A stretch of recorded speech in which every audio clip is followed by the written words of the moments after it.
This Art Deco necklace was made for the Akron, Ohio flower show.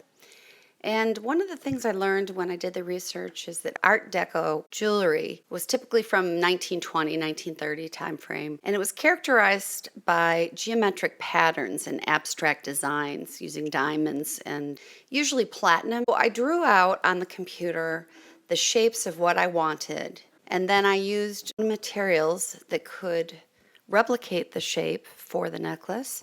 And the most part I used the mushroom.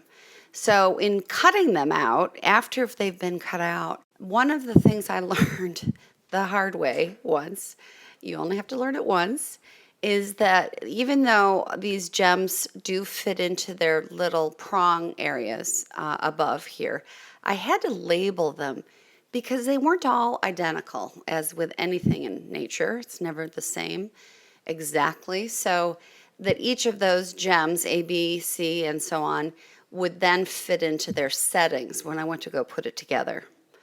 These tiny pieces are also mushroom that I did sand down to give these shapes, and I thread it with a very, very thin piece of raffia that had been twisted so that it would be smooth and I could get it in between each of these pieces with a tiny drill bit. I would drill a hole, as well as these cupped eucalyptus.